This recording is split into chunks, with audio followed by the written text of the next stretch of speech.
Another thing I don't hear a lot of people talk about is sensitivities. As far as just saying, some people are hypersensitive and other people are hyposensitive. Or those things, but in different ways. Like, what's a good example of that? Some people, like, sound is a good example of that. So, if I'm partly deaf, I'm hyposensitive. Like, I need a lot of sound waves to, like, pass my eardrums, not really picking it up. And hypersensitive would be, like, certain frequencies are just really sensitive for you. And so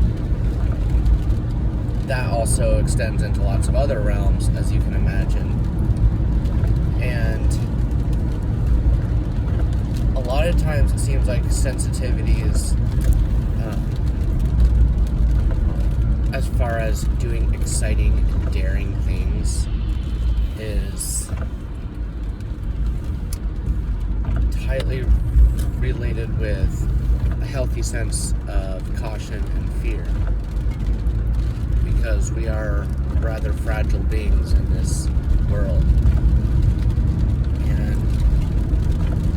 But then there's times where if you go through seasons, or even on and off throughout your entire lifetime, mental difficulty and toughness, and just being able to be comfortable in your space and in the moment, in each, like, day-to-day interaction and thing you're doing. And if you feel uncomfortable, or you were brought up in an abusive relationship, or in, like, an abusive childhood or relationship, you can become desensitized in a way after it happens enough times. But you can also be hypersensitive because of what happened. All depending on what it is, I guess. For me, like, what do they call it? Corporal punishment? Where you, not like I got flogged, but, you know, the traditional spare the rod, spoil the child kind of mentality. And so my siblings and I received our fair share of that. Things have evolved since then, so things have gotten better for the whole family, but it was a lot of that, like, too much. I don't want to speak for or against it, even though I'm mostly against it, having been through it. But one thing I noticed is it toughened a part of me, it kind of desensitized a part of me, because I got to the point where when I was 13, I was like, I won't let you do this to me anymore. And I stood up for myself. And I always kind of had issues with authority figures after that. Like, if the authority figures weren't making sense to me, then I would just, I would get irritated easily, I guess you could say. But coming back to this sensitivity, it's more of a, I used to really try to please people. I was also naturally that way, wanting to be liked and seen and appreciated. And there's nothing, I think, inherently wrong about that until it becomes like something you obsess about. Like, if you obsess about yourself and your image. All that being said, I think there's nothing wrong with a certain amount of self-awareness when it comes to just how you move through the space in the world. And how you present. But all of us naturally have that need for community and friends and family and stuff stuff. So there isn't anything like wrong about that. There's a balance in everything. But one thing I noticed about my sensitivities growing up is they kind of, at one point they really shifted, because when you're brought up in an environment where you're getting punished all the time, when it comes to tasks, you aren't really thinking about the task the person is telling you to do, or everything involved. If they don't explain it very well, you're just thinking about their happiness and to make sure they're not upset. And so it actually makes you dumber. It made me dumber at least. And I wouldn't think about that. I would just be like in this kind of state of, oh no, I need to make them happy. They're upset, they're frustrated at me, I'm not going fast enough, I'm not doing it right or something. Not that all my experiences were like that. I had some mentors that were very patient with me through mistakes and, the novice phases of learning different things. But I had to shift that. I had to get to the point, if my superior in whatever situation isn't making sense, I have to, as awkward as it would be, I'd have to get to the point, I've had to learn to get to the point where I'm like, I don't understand, and to be able to be comfortable with saying I don't understand without like the anxiety of if I'm pleasing the person or not, or making them happy. I'm just like, this is me, and I am proficient at things, and I've learned that I've learned to understand my value and appreciate my own value. But yeah, growing up in a religious home, there were lots of sensitivities to shamefulness and like the desires of the flesh, so to speak, indulgences. And it's easy to go polar opposite after that. Like, I definitely dove into a season of hedonism for a while, on and off. And once you get into a cycle of hedonism, it's like you want to keep that high going, because once you drop down to normal level, it takes a while for everything to balance back out to the natural high again, and you forget what that's like, and you get a higher tolerance.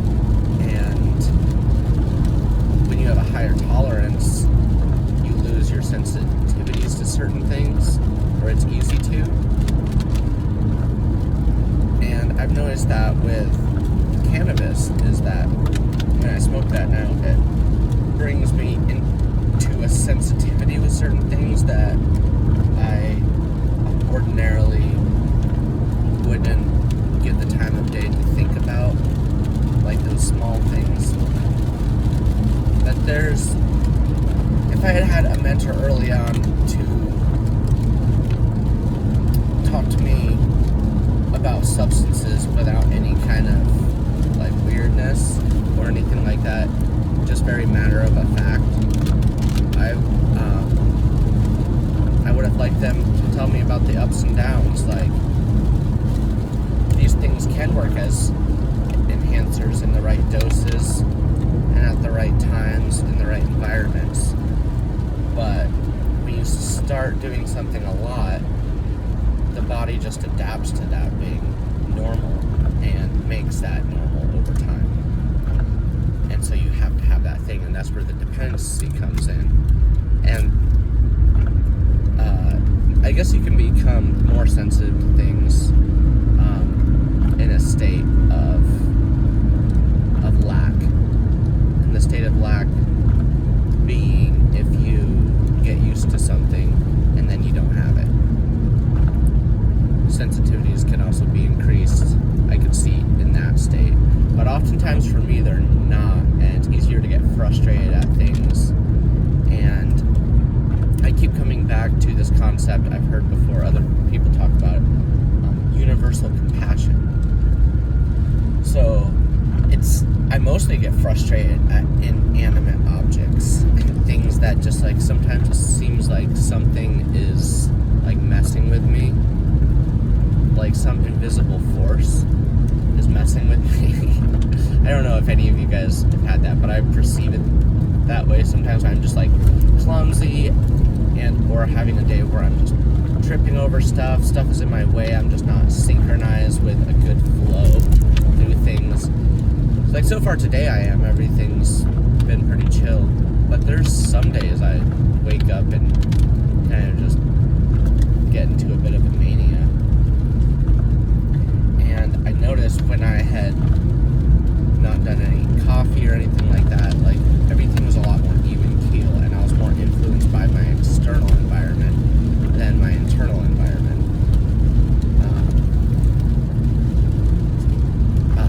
External stimuli versus internal stimuli.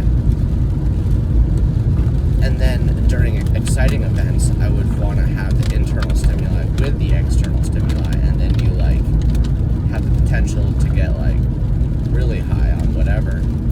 But then in the times of stillness and when everything, all the excitement subsides, it can be like a real down day.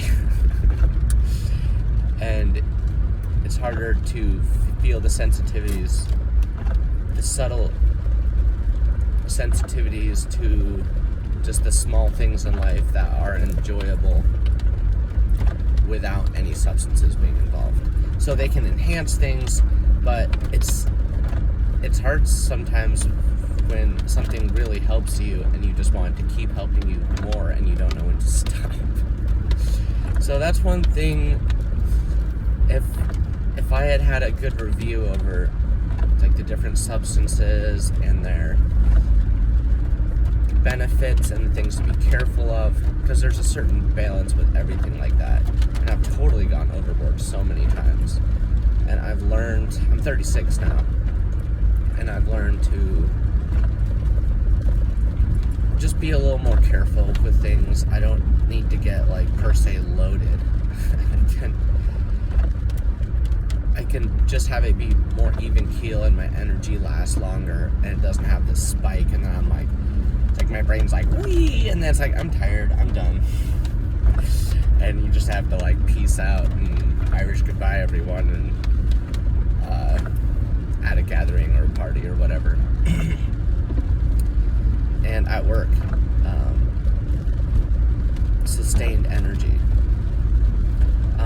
But also I've realized, just from my biased perspective, that people who are really straight and or just not necessarily straight but just aren't into any substances can either have a very interesting and super talented virtuosity, or they can be kind of in their own world and disconnected, but they have their own good thing going on. But I don't find like their artwork to necessarily be that impactful to me. Whereas a lot of people that explore different mental states have a much more interesting perspective in their artwork, and I don't know, I perceive more metaphors, and it's hard to explain. But I'm just arriving at work now, and it's another rainy day in Olympia. This is a classic Olympia day. Overcast, rainy, and quite damp. I might say so myself. Well, I wish you a wonderful day, and see you in the next video.